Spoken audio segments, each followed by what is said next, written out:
देखेंगे कृष्ण के चरण, एक कृष्ण की कोई हनुमान जी की तरह लगती है ना। आज लोग जो जैसे भक्त है ब्रज में चलते होते हनुमान जी की मूर्ति लगा दो। अभी गौड़िया मठ में जो भक्त लोग आते हैं, कुछ लोग आते हैं तो हमारी एक मूर्ति लग जाए, है कि नहीं? साईं बाबा की मूर्ति भी लग जाए, शिव जी की भी मूर्ति भी लग जाए, जितने देव देवी सब पानी डालने। अभी श्रावण महीने आ गया ना, इसमें हाँ भीड़ लग जाए। तो ये बात है, किंतु ब्रज में शुद्धा भक्ति है।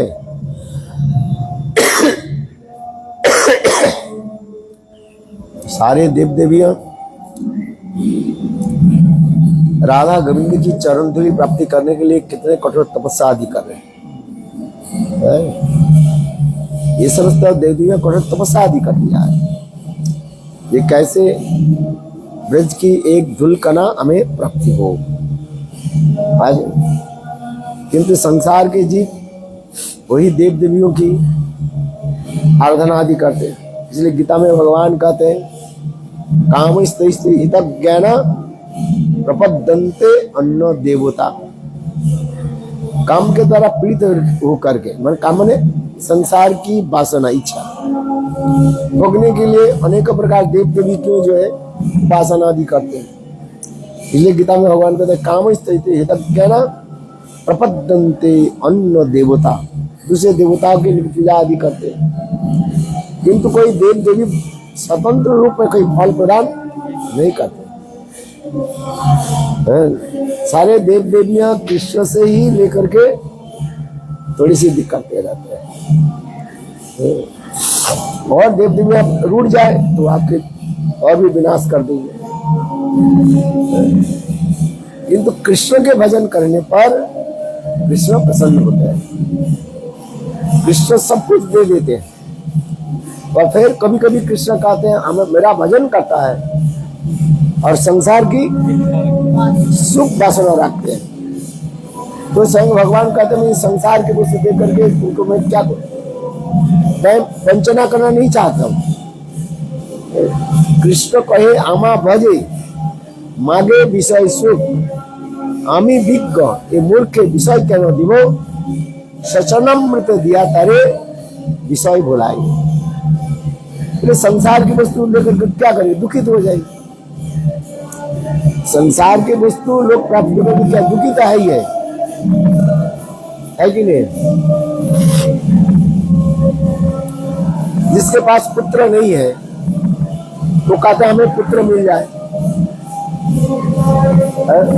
किंतु पुत्र प्राप्ति के बाद क्या दुखी होता है। उसके लालन पालन पोषण आदि करते हुए सारा जीवन चले जाता।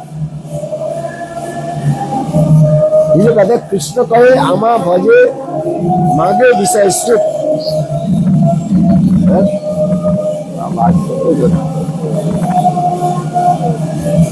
अंदर बैठता हूँ चलो।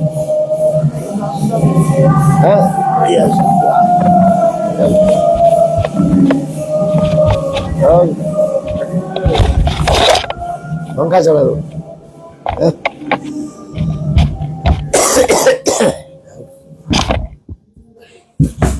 बेनु गीत पढ़ रहा था।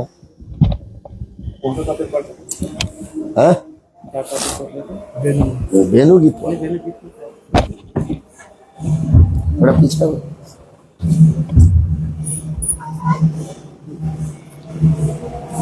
मेरा आसन है वो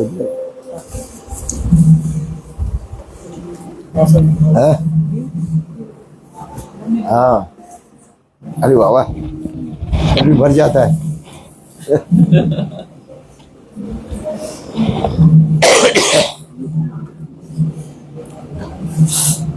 उसको उधर रख दो।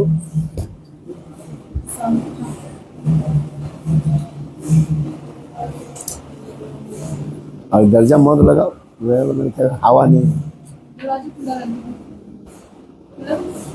और दरवाजा खुला रहेंगे, दरवाजा खोल दो, खोल करके बैठो। अरे थोड़ा सा ना पूरा खोल दो। तो महाराज जी वैसे ही आवाज आ रही है। दरवाजे के आगे बैठो।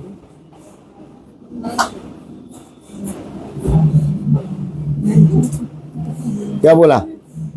आमा भजे कृष्ण कहे आमा भजे भागे বিষয় সুখ, আমি বিজ্ঞ এই মূর্খে বিষয় কেন দিব, সচরণামৃত দিয়া তারে विषय भुलाएगा। ये अपने चरणामृत दे करके उनसे विषय से मैं निर्मुक्त करा देता हूँ, क्योंकि संसार में जितने भी वस्तु दुखदायी है कि नहीं, सुखदायी है, दुखदायी है, यही तो दिखा दिया है। जिसके पास धन नहीं है वो धन के लिए प्रयास करते हैं। धन कमाना जितने कठिन होता है उससे 100 गुना कठिन किसमें है? धन को रक्षा करने में। इतने कठोर परिश्रम करके आप अर्थ कमाया, उस अर्थ के आप ठीक से यदि नहीं संरक्षित किया, चोर डकैत बदमाश यहाँ तक सरकार भी आकर के आपको लेकर के चले जाएगी, और टैक्स दो है?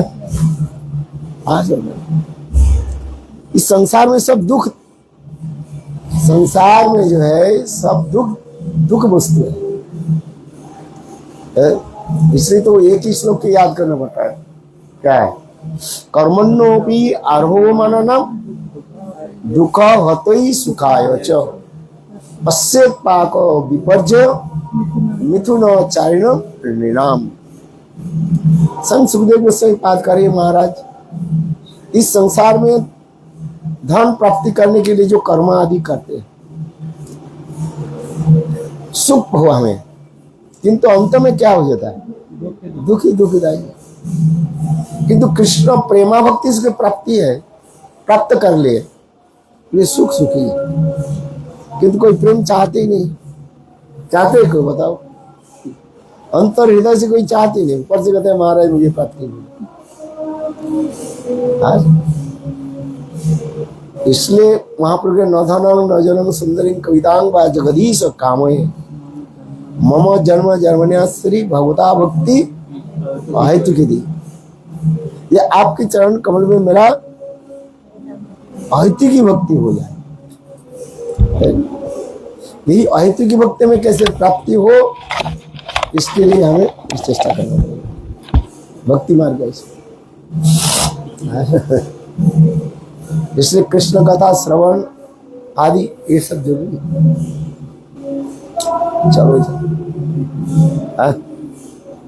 आप हनुमान मंदिर में जाते हो? नहीं।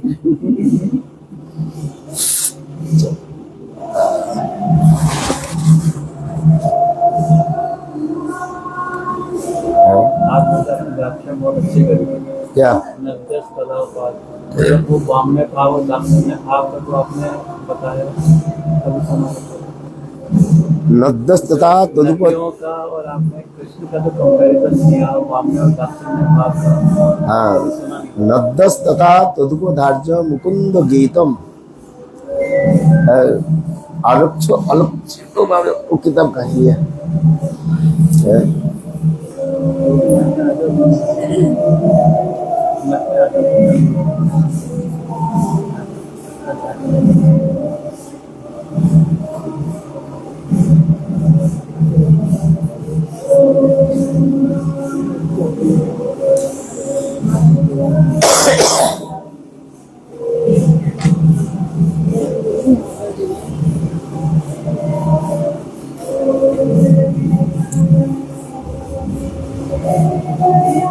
अभी तो मैं 5 श्लोक पढ़ रहा, 5वें श्लोक में पढ़ रहा था।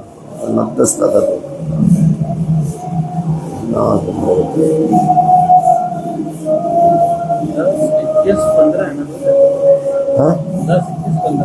15 ये लिखा है, 15 है ना, श्लोक नंबर 15 है। नत्तस तथा तदुपधार्य मुकुंद गीतम आलक्ष्य आवर्त लक्ष्मी तो मनोभव भवभग्न वेगा आलिंगन स्थगितम उर्मी भुजई मुरारी गृह्णन्ति पाद जुगलम कमलोपहारा। बहुत सुंदर कथा है। यमुना, मानसी गंगा प्रभृति नदियां श्री कृष्ण का वेणुगीत सुनकर मदन अथवा काम से मोहित हो जाती है। उनके अंदर प्राय की इच्छा से अत्यंत आवर्त समूह उठती है। वे गतिविहीन होकर तरंग रूपी बाहु के द्वारा कमल उपहार लेकर मदन मोहन का आलिंगन करती हुई उनके चरण जुगल में अपने वक्षस्थल पर धारण करती हुई है। ये बता दिया। बहुत सुंदर श्लोक है। गोपियां नदियों के भाव देख करके उसमें क्या कर रहे हैं? अपने भाव को आप आरोपित कर रहे हैं, अथवा जिसके अवहितता भाव कहा जाता है। अवहितता भाव किसको कहा जाता है? अपने भाव को गोपन करके दूसरे के ऊपर आरोप करने के नाम है अवहितता भाव कहा जाता है। ऐसे काल मैंने कहा एक भोजन लोलुप व्यक्ति है, वो खाने में इच्छा रखते हैं, अनेक प्रकार की मिष्टान्न आदि द्रव्य आदि खाने में। वो कहते हैं हमें किसको दो? मेरे पास में जो बैठे हुए हैं उसको दो। ब्रज में इशारा करते हैं, मुझे नहीं चाहिए, मुझे नहीं चाहिए। माने अपने थाली से हाथ ऐसे रखते हैं, ये खाली रखते हैं और हमें नहीं चाहिए। दो हाथ को क्या करते हैं? ऐसे करते हैं। इसके मतलब क्या है? पहले अरे हमें दो है, जगह बना दिया। अथवा मित्र के जब दोगे तो हमें तो तुम तो दोगे। अपने भोजन के लिए जितने वो बोलते दूसरे के लिए वो बोलते, किंतु वास्तव है क्या? अपने भोजन के लिए वो रखते। इन्हें माला पहना। हाँ, इनके माला पहनाओ। देखो इसका सम्मान करो, मुझे करो ये कहने से वो रसाभास दोष आ जाता है। तो ये समस्त ब्रज की जो है एक भाव माधुर्य है, क्योंकि रस शास्त्र अनुशीलन करने के लिए आपको ये समस्त अनुभव आदि के बारे में ज्ञान होने चाहिए। क्योंकि रस शास्त्र में 4 वस्तु होता है, एक है विभाव, एक अनुभव, सात्विक और एक व्यभिचारी भाव। अनुभव 2 प्रकार की, विभाव 2 प्रकार की है। एक होता है आलम्बन, एक होता है उद्दीपन। फिर आलम्बन भी 2 प्रकार की है, आश्रय आलम्बन, विषय आलम्बन हो जाए, और उद्दीपन। इसलिए काल मैंने कहा था, अच्छा ये वर्णन करने के लिए 4 वस्तुओं की जरूरत होता है, देश, काल, पात्र और उद्दीपन। ये नहीं हो तो आपकी रस माधुर्य प्रकट नहीं होगा। क्योंकि रस आस्वादन करने के लिए 49 जो इंग्रेडिएंट्स जरूरत होता है, उन पे क्या बोलते हैं हिंदी में? सामग्री, इंग्रेडिएंट्स की जरूरत होता है। एक हो गया स्थायी भाव, हो गया, याद रखना पड़ेगा सर। एक स्थायी भाव होगा, शांत, दास्य, सख, वात्सल्य, माधुर्य। ये जो 5 जो मुख्य रस है, इस 5 मुख्य रस में एक जो है स्थायी भाव में आएगा, और इसके बाद आ जाएगा 7 जो है दोनों रस आ जाएगा। एक मुख्य रस यदि मानो किसी के वात्सल्य भाव हो तो वात्सल्य भाव स्थायी भाव हो जाएगा, और 7 दोनों रस आएगा, हास्य, अद्भुत, करुण, वीर, विवत्स। और रस में ये रहता है, कहीं नहीं कहीं रहेगा वो हास्य, कहीं हास्य परिहास भी होगा, हास्य, अद्भुत, करुण, वीर, विवत्स, भयानक, रुद्र आदि ये सब रहेगा। क्योंकि ये जो गौण रस आदि जो है, ये स्थायी भाव को क्या करते हैं? स्थायी क्या बोलते हैं? स्टिमुलेट कर, मैंने बढ़ाते रहते हैं। उच्छलित कर दे। ऐसे समुद्र की लहरियां आकर के समुद्र के सौंदर्य माधुर्य को क्या करते हैं, बढ़ाते रहते, देखने में सुंदर लगता है। यदि समुद्र में लहरियां नहीं हो, केवल शांत जल है, वो समुद्र देखने में आपके आनंद आने गंभीर हो गया। समुद्र की लहरियां जितने उछलते रहेगा, अप डाउन होते रहेगा, तब समुद्र के सौंदर्य माधुर्य प्रकाशित है। तो ये समस्त जो भाव जो है, हास्य, अद्भुत, करुण, वीर, विभत्स आदि, ये समस्त क्या होते हैं ना, भाव माधुर्य के उच्छलित कराते हैं, तरंगायित कराते रहते हैं। तो एक हो गया स्थायी भाव, 7 हो गया गौण भाव, 8 अष्टसात्विक विकार होगा। अष्टसात्विक विकार क्या है? रोमांच, कंपासु, वैवर्ण, पुलक, कंपन आ जाता है, मुख से जो है वाणी अच्छी से निकलेगा नहीं, बोल नहीं पाओगे, गदो गदो वाणी मुखे बाई है। प्रेम जितने उच्छ्वास होता है, वाणी उतना ही गदगद हो जाता है। मैं क्या बोलूं क्या नहीं, कभी क्या हो जाता है, अप डाउन हो जाता है, लड़खड़ाते जाते हैं। क्योंकि ये प्रेम के लक्षण भी ये समझते बता रहे हैं। इसलिए कहते हैं इस अष्टसात्विक विकार। तो 8 1 + 7 + 8 16 और 33 प्रकार के जो है संचारी भाव, वो अनुभव आदि जो है 12 जो अनुभव जो है, ये 33 प्रकार के संचारी भाव में अंतर्गत हो जाता है। याद रखना पड़ेगा। विभाव, अनुभव जो 12 प्रकार की जाएगी, वो आकर के 33 प्रकार के संचारी भाव में आकर के समाहित होता है, मिल जाता है।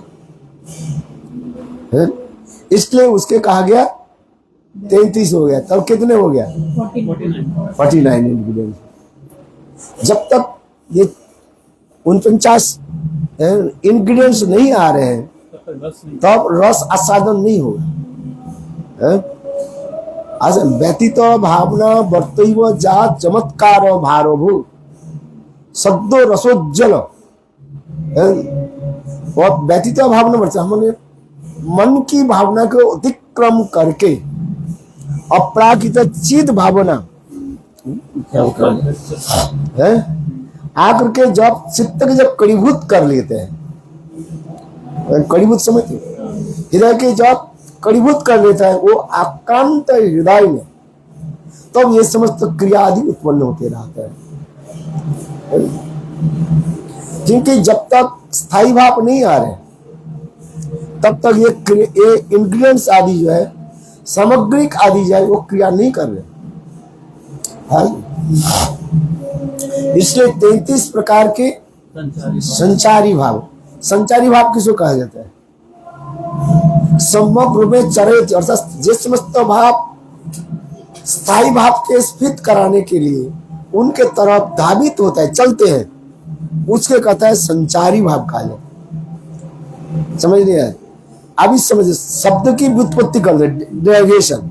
संचारी, समग्र में चरयति, चर धातु गमयति, जो समस्त भाव स्थायी भाव को स्फीत कर बढ़ाने के लिए उसके तरफ चलते हैं, भाव को बढ़ाने के लिए है, उसके कहता है संचारी भाव। अथवा संचारी भाव के और एक नाम व्यभिचारी भाव। व्यभिचारी शब्द के अर्थ होता है विपूर्वक, अभिपूर्वक, चर धातु गम प्रत्ययार्थे। बड़ा संस्कृत आपकी याद है। व्यभिचार, इस संसार में व्यभिचार शब्द अत्यंत घृण्य शब्द है, किंतु उस जगत में ये व्यभिचार शब्द जो है अत्यंत जो है सुंदर, सुभन, असाधनीय शब्द कहा जाता है। इसलिए सर्स कहा जाता है व्यभिचार, विपूर्वक, अभिपूर्वक, चर धातु गम प्रत्ययार्थे। उसे कहा जाता है व्यभिचार। अर्थात व्यभिचार क्या है? जो नियम के पालन ठीक से नहीं कर पा रहे, अब कहें ये व्यभिचारी है, माने नियम के जो है वो पालन नहीं कर रहे, उसके व्यभिचार शब्द आ जाता है। तो किंतु चित जगत में ये समस्त शब्द जो है अत्यंत जो है माधुर्यपूर्ण शब्द होता है। इस जगत में जो शब्द अत्यंत घृण्य शब्द होता है, और वो चित जगत में वो शब्द अत्यंत माधुर्यपूर्ण शब्द होता है। आज इसको हमें समझना पड़ेगा। आज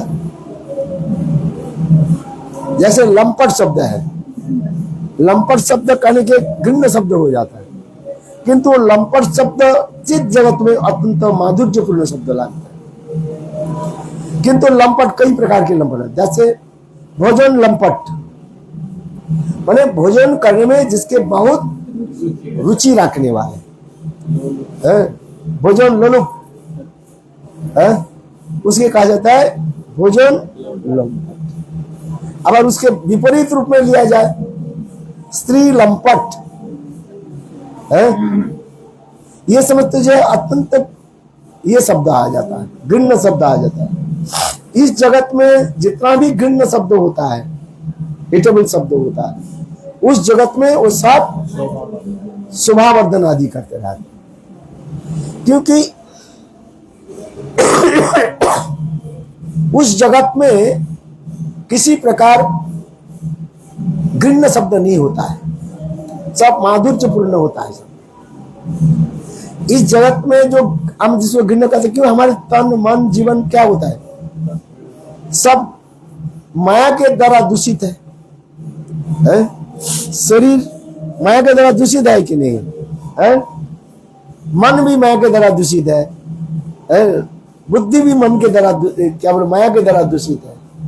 किंतु अपराजित चित जगत में माया की कोई स्थान नहीं, उसमें सब सुंदर रूप में विराजमान होते हैं। यह तक भी उस जगत में सभी प्रकार के मूर्तिमान रूप में प्रकाश होता है। इस जगत में आपको दिखाई नहीं पड़ेगा, मूर्तिमान होकर के प्रकाश होते हैं। जैसे हम जिस शब्द बोलते हैं, उस जगत में एक एक मूर्ति सब अपने का प्रकट हो जाए, ऐसे टीका में लिखते हैं, और इतने शोभावर्धन आदि करते हैं जिसका हम अनुमान नहीं कर सकते हैं उस जगत में है क्या चीज। इसलिए कह रहे हैं, अब इसलिए मैंने ये कहा रहा है, ये 49 जो इंग्रेडिएंट्स, हाँ हाँ, वो संचारी भाव अथवा व्यभिचारी भाव का है। संचारी भाव करने से लोग इजी समझ पाते हैं, व्यभिचारी करने पर जो लोगों की मन दूषित हो जाता है। बोले महाराज ये शब्द कैसे बोल रहे हैं? अरे सुखदेव गोस्वामी पाद बाल ब्रह्मचारी है, जिसकी संसार के कोई वस्तु के प्रति उसकी लेन देन नहीं है, जानते ही नहीं है। तो ये समस्त शब्द आदि यूज करते जा रहे, कि ये शब्द अत्यंत सुंदर माधुर्यपूर्ण कहा जाता है। इस जगत में पदार्थ अभिमान अत्यंत घृण्य शब्द हो जाता है, और उस जगत में अत्यंत माधुर्यपूर्ण काम होता है। गोपियों की पदार्थ जो अभिमान है, ये स्वाभाविक नित्य है। इस जगत में पदार्थ अभिमान जो है अत्यंत पाप मूलक कैसा कहा जाता है, और उस जगत में अत्यंत श्रेष्ठ माधुर्यपूर्ण आस हो, क्योंकि वो वस्तु के जब तक हम अनुभव नहीं कर रहे तब तक हम समझ नहीं पा रहे, हमारी बुद्धि से परे यही तो कर दिया। इसलिए गोपियां इस श्लोक में जो है नद्दस तथा तदुपदार्थ जो मुकुंद गीतम है। ये गोपियां अपने भावों के नदी के ऊपर क्या कर रहे हैं? आरोप कर रहे हैं। कालमनीष ने कहा था नदी में हो अथवा नहीं हो, है? किंतु तथापि गोपियां अपने भाव को नदी में ही आरोप कर रहे हैं और अपने भाव को क्या कर रही है? गोपन कर रही है, जिसको अवहितता भाव कहा जाता है।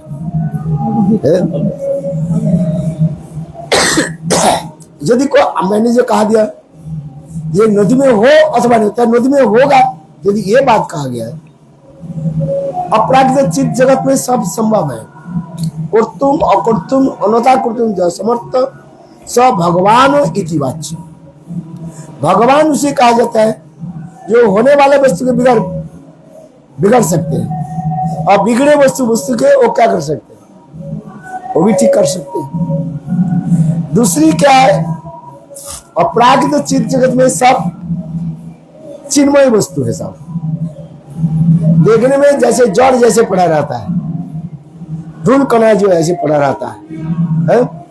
धूल कणा पड़ा रहता है जैसे, किंतु उस जगत में धूल कणा आदि क्या करते हैं? कृष्ण सेवा में लगे रहते हैं। जत्किंचित तिलगुण्म किकट मुखां गोष्ठे समस्थित सर्वानंद मुकुंद द्वैतं लीलानुकूलम शास्त्रीय वस्पुरमित नश्चित जांचया ब्रह्मादिपि सस्तेन मध्यंतया बंधते। जिसके लिए रघुनाथ दास गोस्वामी कह रहे हैं जब किंचित तीनों गुल्म, घास से लेकर के गुल्म लता आदि जो है वो सब चिन्मय है, धुलकण आदि है। इस काल मैंने उदाहरण दिया था, यही सेवा कुंज से क्या बोले रास के पश्चात है, जब राधा जी सुखियों के साथ जमुना के तट पर पैदल पैदल चल रही है आज भी, और जमुना के बालू कणा जो है राधा जी के चरण में लगे हुए हैं। खाली पैर में बदल जमुना के तट पर चले कभी लग जाते हैं। तो उसको देख करके कृष्ण कह रहे हैं हे प्राण प्रियतम राधे, तुम्हारे चरण में जो ये बालू कणा जो लगे हुए हैं इसको मैं हटा देता हूं। कृष्ण राधा जी के चरण पकड़ करके अपने पीताम्बर के द्वारा वो बालू कणा के जो है हटाने लगे। उसमें राधा जी क्या करे? राधा जी कह रहे हे कृष्ण, इस बालू कणा को हटाओ मत। क्यों? जो मेरा एक बार चरण के आश्रय कर लेते हैं, मैं अपने चरण से कभी उसके हटाती यही है। इतने सुंदर राधा, इसलिए कहते हैं राधा जी के करुणामयी का करुणांकुरमयी करुणा भरिते सनक सनातनो। और हमारे नरोत्तम दास राधिका चरणाश्रय जे करे से महाश्रय तारे मुई जाओ बोलिया। राधिका चरण रेणु भूषण करिया तनु अनायासे पावे गिरी।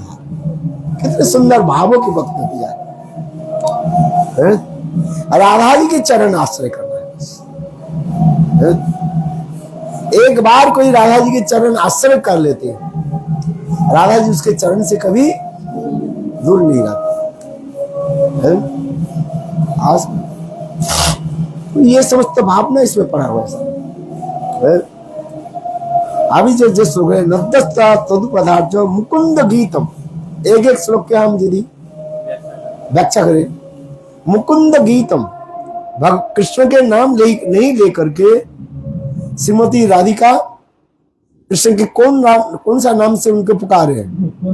मुकुंद कह रहे हैं। मुकुंद गीतम अर्थात मुक्ति ददाती जैसे थी मुकुंद, ये साधारण अर्थ होता है। मुक्ति ददाती जैसे इति मुकुंद, जो समस्त जीवों की दुख से मुक्ति प्रदान करते हैं उसे कहा जाता है मुकुंद कहा जाता है। इसलिए मुक्ति की व्याख्या भी मैंने बताया था, 3 प्रकार की मुक्ति होता है। एक है आत्यंतिक दुख निवृत्ति रेव ही मुक्ति है। संसार में जो दुख में लोग पड़े हुए हैं, उस दुख से मुक्ति सब चाहते हैं। रोग मुक्ति, जैसे कोई किसी बीमार हो गया है, सर्दी जुकाम हो गया अच्छा, उससे वो मुक्ति चाहते कि नहीं चाहते है? दवाई काम करेगा तो नहीं। ये कहता आत्यंतिक दुख निवृत्ति रेव ही मुक्ति है। उसके ऊपर विष्णु अंग्री लाभंगी मुक्ति, भगवान की चरण कमल प्राप्ति ही, विष्णु के चरण कमल प्राप्ति ही मुक्ति कहा जाता है। इसे कहता है, कहा जाता है ये विष्णु अंग्री लाभंग ही मुक्ति। विष्णु के चरण कमल हम कैसे प्राप्ति करें? भगवान के, विष्णु के एक नाम भी मुकुंद भी है। और इसके ऊपर आगे जाके माधुर्य जो है गोलोक वृंदावन में मुक्ति शब्द कुंद पुष्पवत जस्स मुखारविंदम इति मुकुंद, जिनकी मुख जो है कुंद पुष्प के भांति अत्यंत शोभायमान है, उसे कहा जाता है मुकुंद कहा जाता है।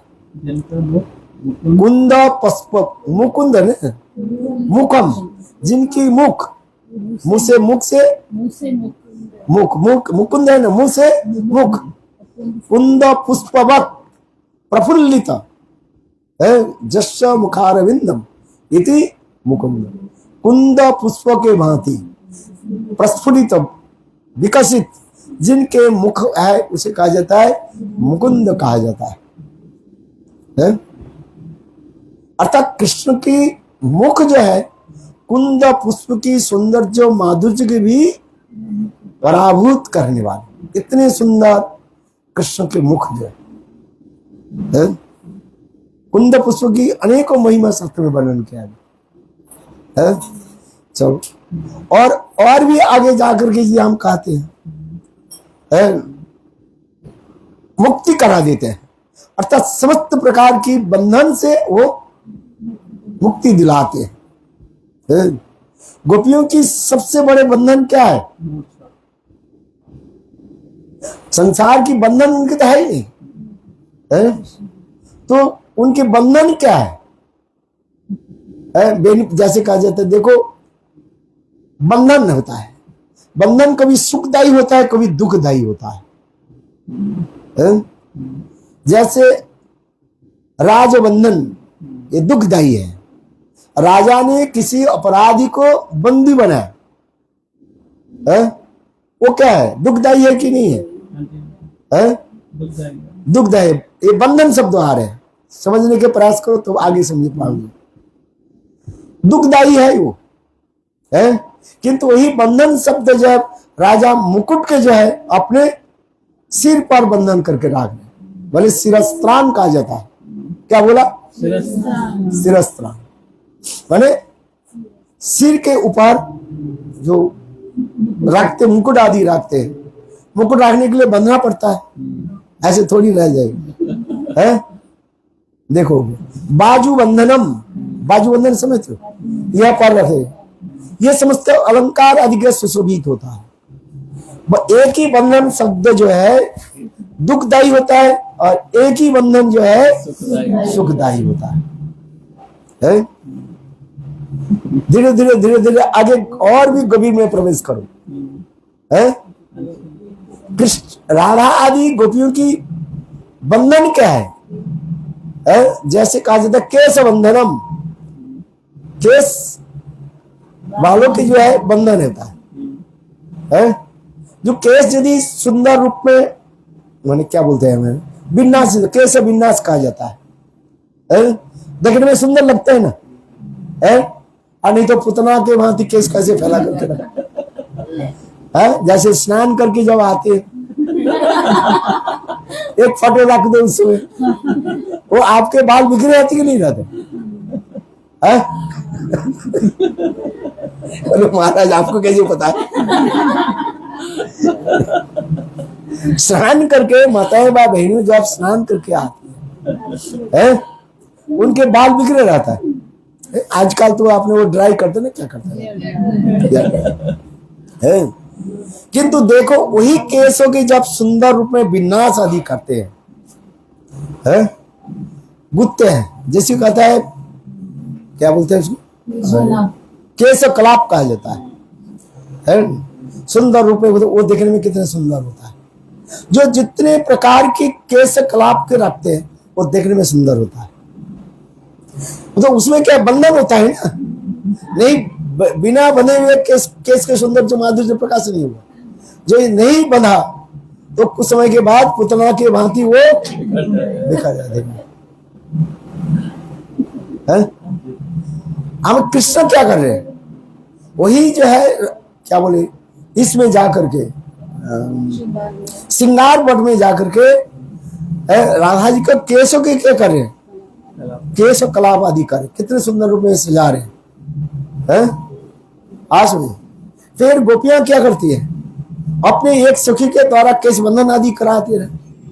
उसे हम कीर्तन में ना, मैं तो रत्न लगाई रे राधा नाम की, उसमें ना मैंने बेनी गुथाई रे राधा, बेनी को जो है गुंथन करते हैं, कितना सुंदर, जिसका हमारे रूप गोस्वामी पाद जो है वो लिख रहे हैं। वो श्लोक जो मैं बताते रहता हूँ, विविध कुसुम बिंदे धम्मिल धाड़ी विविध मधुगुण के की पुंजी प्रसक्त मधुर बिंब गिन्न तमुल राग स्फुरतमल कुपलम राधिका अर्चया। कितना सुंदर भाव का रूप गोस्वामी पाद लिखते हैं। विविध कुसुम बिंदे धम्मिल धाड़ी, धम्मिल माने वो क्या बोलते हैं, जुड़ा है, उसमें जुड़ा के अर्थात केश कलाप की जुड़ा के जो है ऐसे सुंदर फूलों के द्वारा सजाया। रूप मानो रूपमंजरी वो फूलों के जो है चयन करके लेकर गए, और ललिता आदि सखिया राधा जी की जो है वो जुड़ा पर ऐसे सुंदर सजा रही है। वो भी एक कला होता है। आज मुझे जिसके विवाह के समय ब्यूटी पार्लर में केसों के कलाप करते कि नहीं करते, हजार रुपए लेते हैं, ऐसे थोड़ी होता है, कला करते हैं, ऐसे सुंदर रूप में बनाते हैं जिस सबका आकृष्ट कराते हैं। आज बोले पहचान नहीं पाओ केसों की। अरे राधा जी के केस कलाप भी साधारण नहीं है, उनकी घुटनों के तरफ चले जाते हैं, और इतने सुंदर कृष्ण वर्ण होता है, कुंचित केस कलापम, इतने सुंदर घुंघराले वाले होते हैं सब बाल आदि है। और उसके जो है कृष्ण स्वयं क्या कहते बोले, ललिता आदि उनको सजा रही। इतने समय एक मोर जो है आगे है, और मोर देखा क्या, कहाँ राधा जी के केस कलाप और कहाँ मेरा पंख है। मोर पंखा के देख करके सभी प्रशंसा करते, देखो कितने सुंदर है, किंतु राधा जी के केस कलाप को देख करके मोर लज्जित हो जाता है। देखता हूं मैं, आज से मेरा कोई पंखा कोई देखेगा नहीं जहां राधा जी के केस कलाप चले जाते। इसे कहता है विविध कुसुम बिंदई दम्बिल धाड़ी विगत मधुगुण के की बिंची प्रश्न मधुर बिंब बिन्न तमुल राग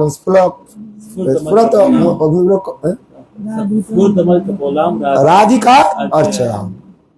कितना सुंदर भाव है। फिर राधा जी के लिए एक पान की बीड़ी बनाया, पान की बीड़ी बनाया, राधा जी का हाथ में दिया, और राधा जी उस पान की बीड़ी को किसको दे रहे हैं, कृष्ण को प्रदान करें, और कृष्ण चिबाने लगे, और राधा जी ऐसे टकटकाते हुए देखने लगे। गुरुदेव ये शब्द व्यवहार करते टकटका, जैसे जीवन में कभी देखा ही नहीं है।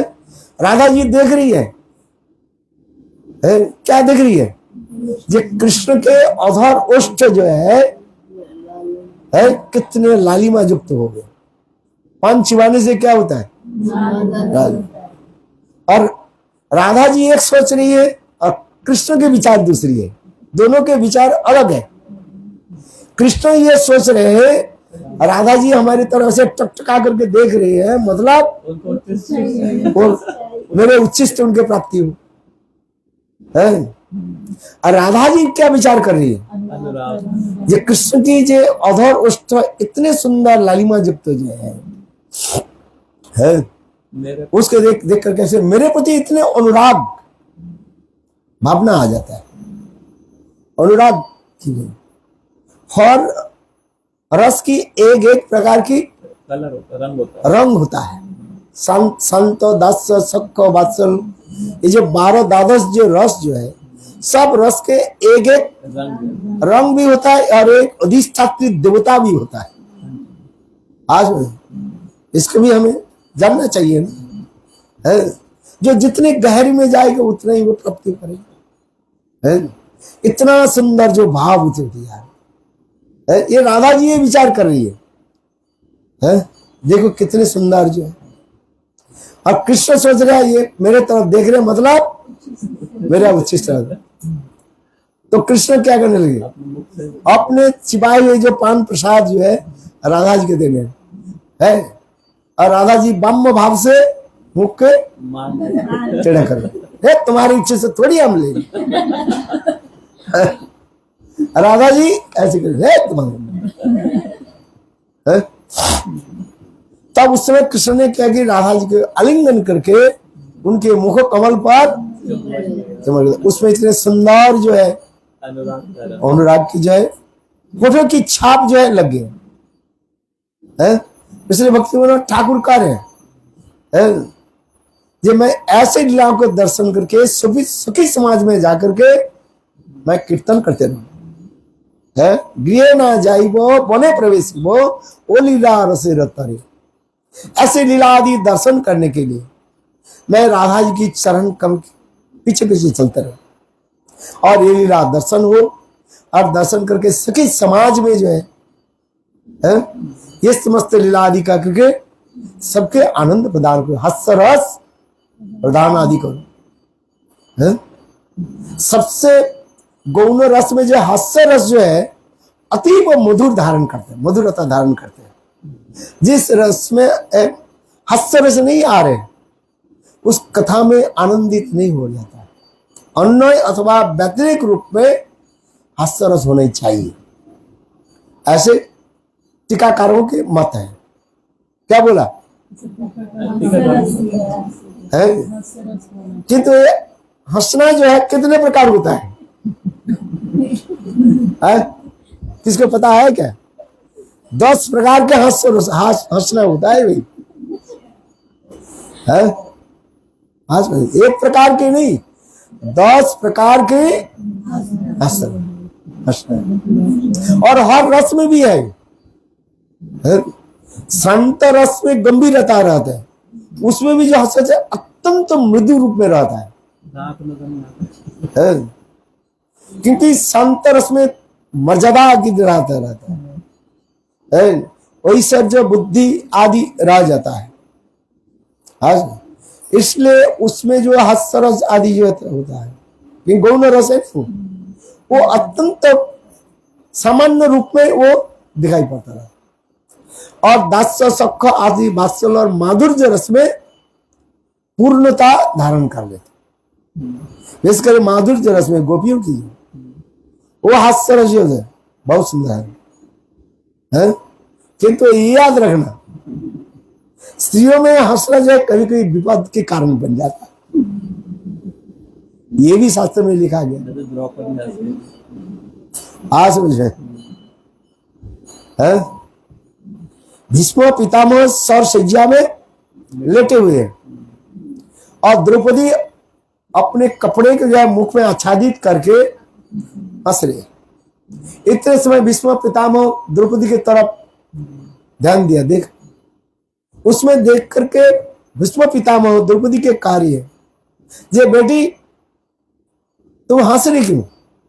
तो उसमें द्रौपदी ये बात कहने लगी है आप जो जितने सुंदर उपदेश आदि दे रहे हैं उस समय जब मेरे वस्त्र के जब दुर्योधन दुशासन आदि हरण कर रहे तो उस समय आप उस सभा में किसी को उपदेश दिया कि नहीं दिया? कम से कम कभी इतने तो बोलते, देखो आप लोग जो ये कार्य अधिकार है, ये अत्यंत जो है घृण्य कर्म है, ये हमारे राज्य परिवार है, ये हमारे क्या है? राज्य परिवार है, हम लोग की मर्यादा लेकर के चलना है। किंतु उस समय आप एक शब्द भी नहीं बोले, अपने सिर को नीचा करके बैठे थे। उस समय आप एक शब्द भी नहीं बोला, न मेरे तरफ देखा न दूसरी की तरफ देखा। उस समय भीष्म पितामह कहने लगे, द्रौपदी बेटी तुम्हारी बात सत्य है।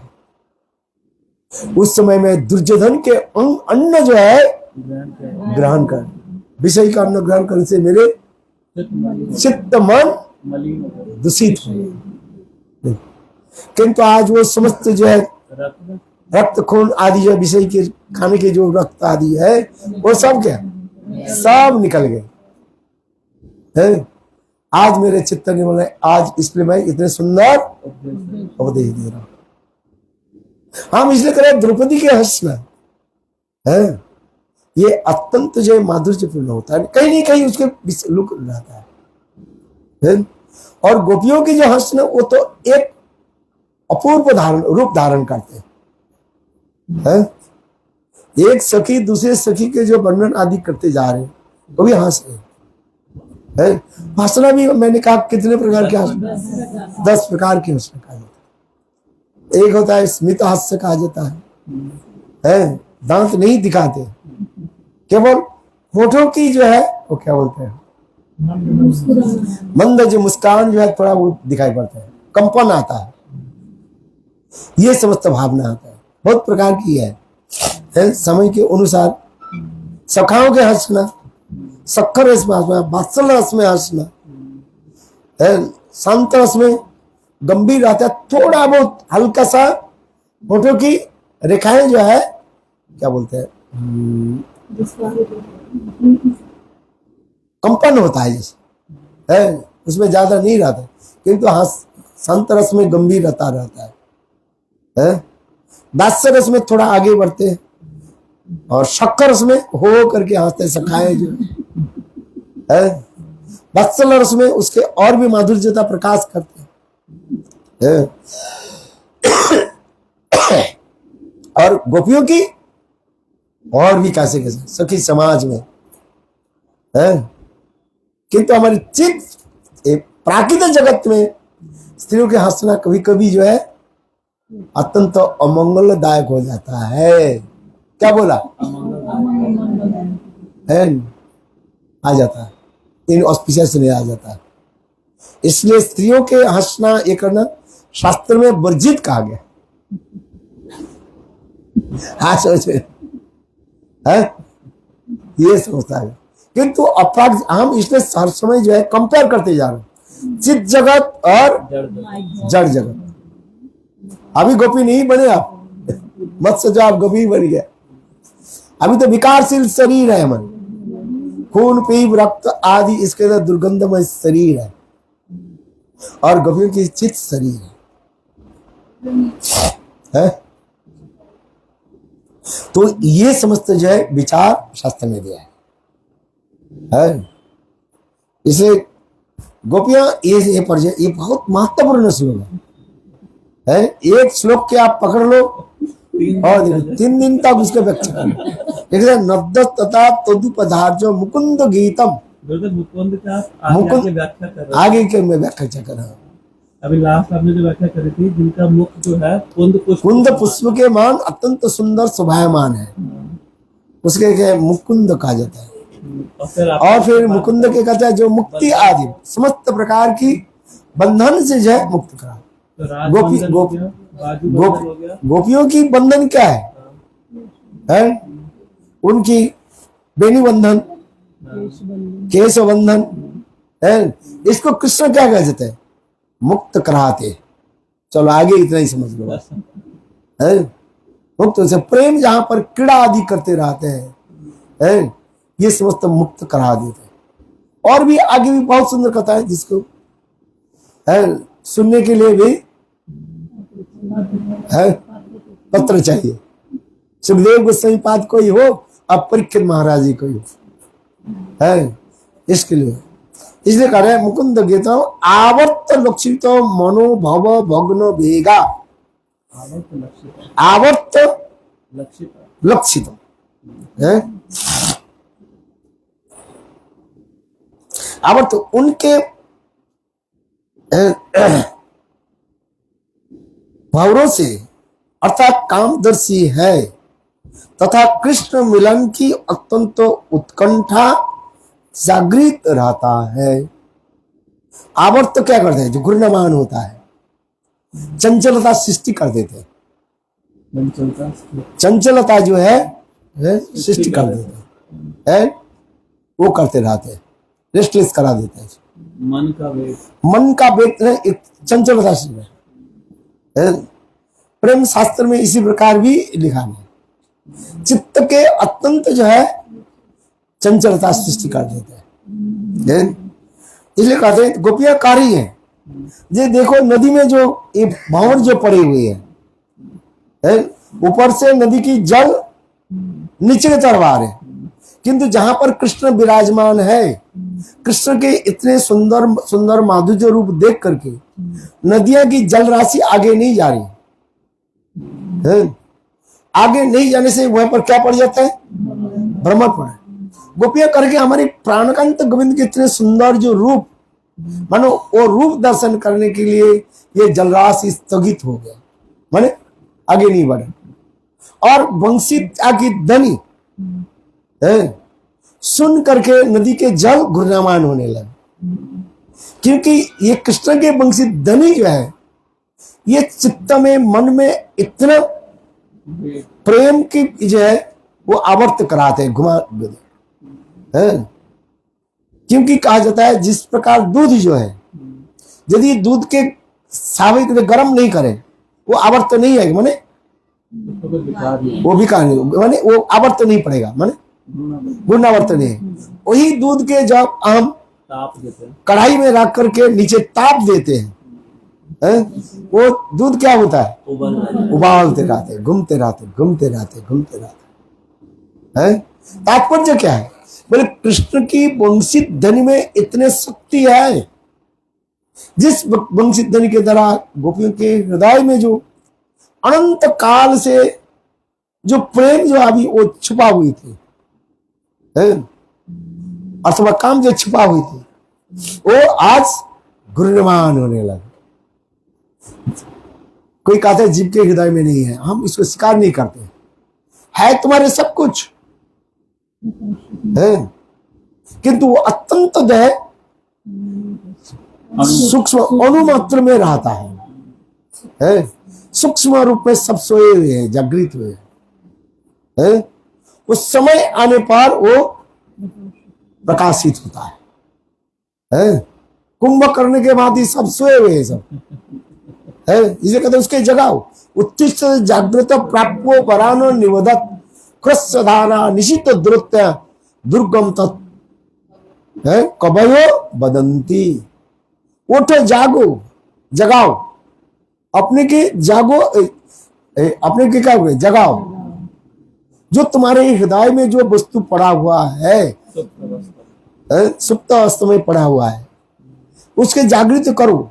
मतलब उत्तिष्ठ जागृत प्राप्य बरानो निबोधत, श्रेष्ठ व्यक्ति से वो वस्तु लेकर के उसमें जगाओ। जब तक आग नहीं जले है, तो जंगल में जितने पशु आदि जो है, हिंस पशु है, वो आराम से सोते रहे। जब जंगल की चारी तरफ जब आग लग जाती है, तब वो सारे पशु आदि क्या करते हैं? हिंस पशु आदि जो है छटपटाते रहते, कहां से निकल पड़े, हलचल है कि नहीं?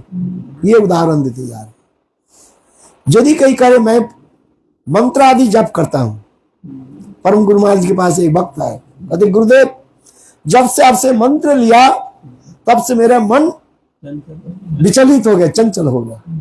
तो परम गुरु महाराज मैंने मंत्र काम कर रहे थे। बोले कैसे? बोले जिस प्रकार जंगल में आग, चारों तरफ आग लग जाने से जंगल में जितने भी पशु जो है दौड़ता रहा था, किस तरह मैं निकलूं।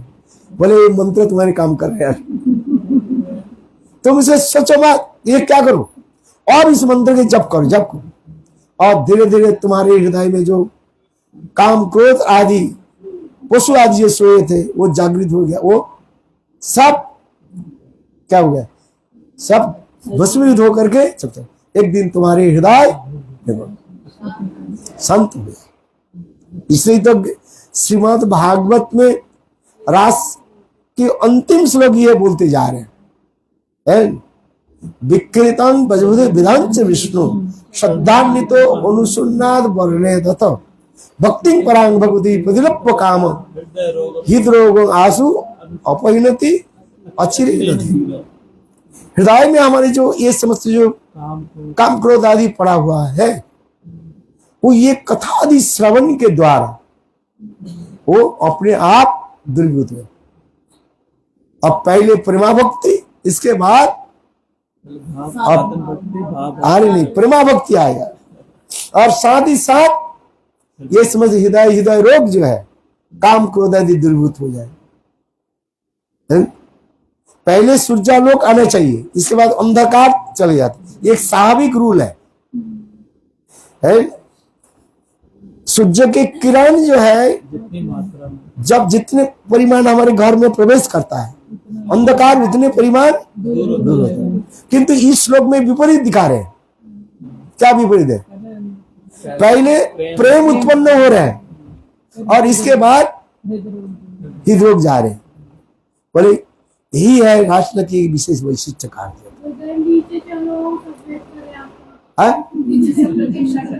अब जा रहा हूं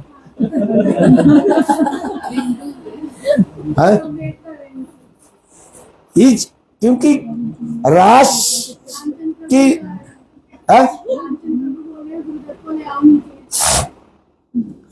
प्रेम की ऐसे एक सुंदर जो भाव जो है ये प्रकाशित है।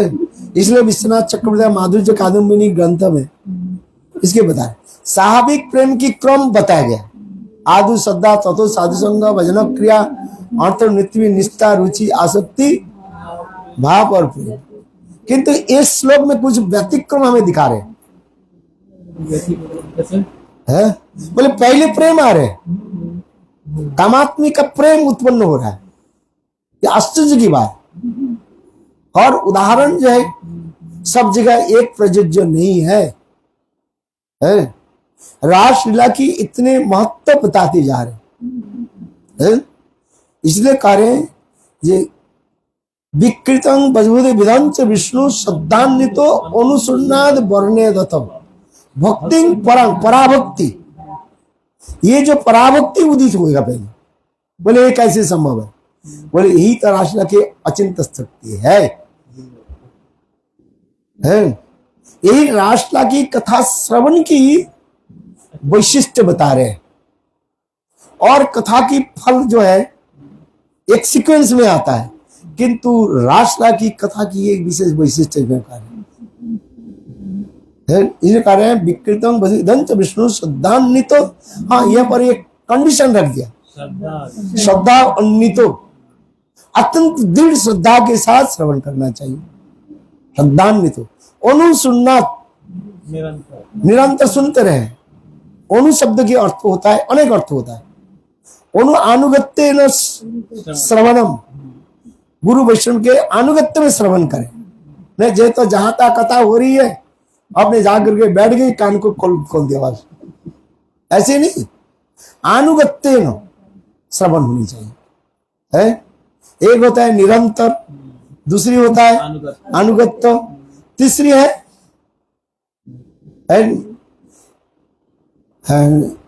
पीछे पीछे चलना है। अनु माने पीछे पीछे चलना, अनुगमन जो कहा जाता है। जब तक अनुगत्य नहीं हो रहा है तब तक नहीं है, पीछे पीछे जब तक नहीं चल रहे तब तक भी नहीं होगा। पीछे चलना ही पड़ेगा। उल्लंघन करके नहीं है, उल्लंघन समझो, जिस साधु गुरु के उल्लंघन करके माने उनको छोड़कर कोई आगे चले तो अपराध बन जाता है। कितने सुंदर भाव है, ये समझते हुए बोलते जा रहे हैं, अनेकों अर्थ है उसमें है। और फिर पहले श्रवण, इसके बाद कीर्तन करो। जिसके श्रवण जितना ही अच्छा होगा उनके कीर्तन उतना ही अच्छा होगा, और जितना कीर्तन अच्छा होगा उतना ही स्मरण अच्छा होगा। कीर्तन प्रभावे स्मरण होइबे सही काले निर्जन भर्जन संभव।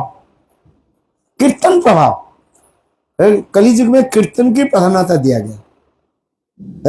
यद्यपि भगवत प्रेम प्राप्ति करने के लिए 9 प्रकार के जो भाव बताए, श्रवणम कीर्तन विष्णु स्मरणम पाद सेवनम अर्चन बंधन दास सत्कात्म निवेदन। किंतु इसमें जो है कलियुग में कीर्तनाक्ष भक्ति के ऊपर अधिक दिए है। और युग में जो जितने क्रम दिखाया गया, किंतु कलियुग में कीर्तनाक्ष भक्ति की विशेष वैशिष्ट बता रहे। क्योंकि कीर्तन करने से श्रवण और स्मरण और कीर्तन, ये तीनों अंग भक्ति अपने आप पालन हो जाता। देखो कितने सुंदर भाव है। इसलिए जीव गोस्वामी पाद लिख रहे हैं कलियुग में कीर्तनाक्ष भक्ति, जो जितने सुंदर कीर्तन आदि करते हैं वो भाव उतना ही उनके हृदय में प्रकट हो जाता है। कीर्तनाक्ष भक्ति कहा जाता है। जदो प्राप्ति तदो प्राप्ति कलु केशव संकीर्तनम। कलियुग में कीर्तनाक्ष भक्ति, कृतज्ञाध्यातो विश्रम तैं जजते मुखै दापुरे परिचर्या। और कलु तत् हरि कीर्तन है, भगवान की नाम की कीर्तन के द्वारा सब कुछ सुना। इसलिए ये रासलीला में ये विशेष विशेष दिखा रहे है। किंतु ये कथा इसमें विशेष है, जो कृष्ण गोपियों के हृदय में जो प्रेम को जो प्रकट किया, वो कैसे प्रकट किया? वेणु ध्वनि के द्वारा है। वेणु कोई साधारण नहीं है। हाँ समझे, ये वेणु है कौन? वेणु की जन्म वृत्तांत भी सुनना पड़ेगा है, कहना पड़ता है ना। वेणु की जन्म लीला कहां से हुई, वेणु की उत्पत्ति कहां से हुई है, ये सब आपने जाना है। वेणु के महत्व क्या है? वेणु जिस कुल में प्रकट हुई, उस कुल की भी गोपियां क्या कर रही है? धन्य मान रही है। इसी वेणु गीत में आ जाएगा फिर आगे। ये देखो वेणु बंसी, तुम्हारे जन्म धन्य है। आज किंतु वेणु कहते भाई हमारे कुछ नहीं, जो कुछ है ये गोपियों तुम लोग की कृपा से मुझे ये सब प्राप्ति है। गोपियां वेणु कहती है, मेरा हिंदी आप समझ लो। वेणु कहते हैं देखो आप लोग के उच्छिष्ट प्राप्त करके है मैं इतने उच्च स्थान पर आया। कभी गोपियां ईर्षा आदि भाव प्रकट करती है और कभी दिव्यता होकर के वेणु की महिमा करते हैं। ये वेणु तुम्हारे सौभाग्य को देखो, हमारे प्राण कांत गोविंद के अधर अष्ट के बीच में तुम विराजमान होते हो है। कितना सुंदर जो है कृष्ण की अधर और ओष्ठ जो है लालिमा जो होता है। आज समझे, जिसकी अधर जितना भी मोटा होगा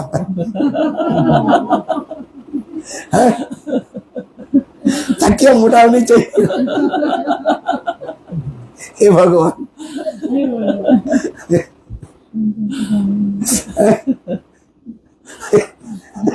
सब एक दूसरे के अधरोष्ट देखने लगे।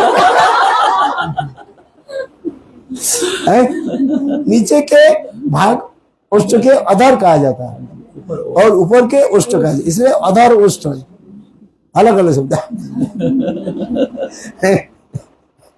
आप बोले तो आप हंसते रहो। और उसके बीच में कहां पर वेणु विराजमान। गोपियां दो भाव के प्रकट गए, एक ईशान्यता भाव और एक दैन्य भाव आ जाता। ईर्षा दैन्य एक साथ में नहीं रह सकता है, किंतु गोपियां यहाँ पर दैन्य होकर के देखो तुम्हारे सौभाग्य कैसे है। हमारे प्राणकांत गोविंद की अधर उष्ट के बीच में आप विराजमान है, और ये तुम्हारे पास कुछ है ही नहीं है। वेणु में अंदर में क्या है? बिल्कुल खाली है कि नहीं है? अच्छा, हम मृदंग बजाते हैं, देखो मृदंग भी बहुत सुंदर भी आवाज निकालते हैं। जो अच्छा मृदंग प्लेयर होता है जब वो तेरे खटाव जी एक एक मंत्र के द्वारा मृदंग बजाते हैं, इतने सुंदर लगता है। वो बोलना नहीं पड़ता है, अपने अपने आवाज जो है, ध्वनि जो है वो प्रकाश कर देता है। जो अच्छा मृदंग बजाने वाले जो होते हैं ना, अपने अंगुली की कला से है इतने सुंदर आवाज निकलते मृदंग जी है। और वेणु भी है, सुंदर आवाज निकालते रहते हैं।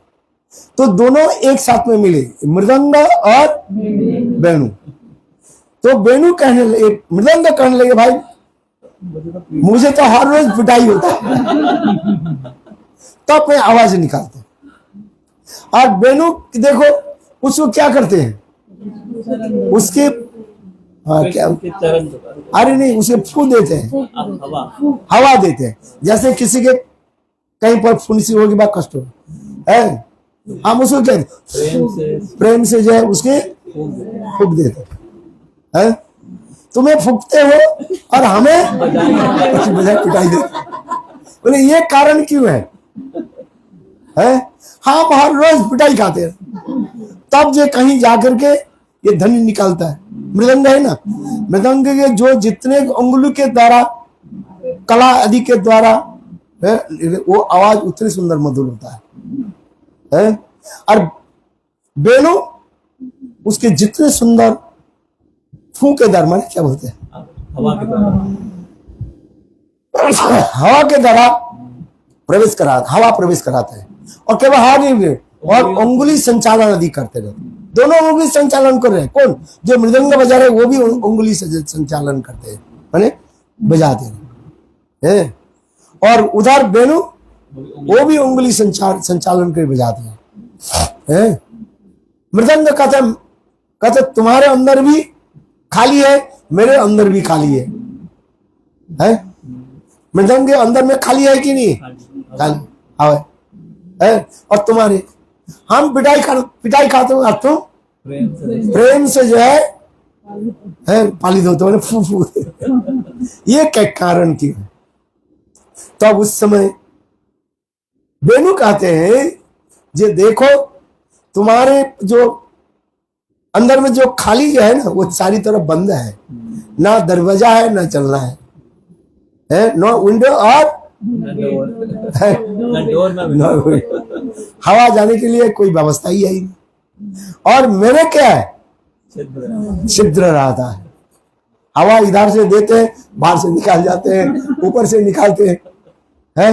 अर्थात मेरे पास दो दरवाजा है, मुंह से लगाते हैं ना, और सामने भी वो हवा निकालते हैं। और विंडो जो है, मैं बता दिए जाते यार, ऊपर भी छेद है कि नहीं है, इसलिए ये सुंदर आवाज निकाले। बोलो वृंदावन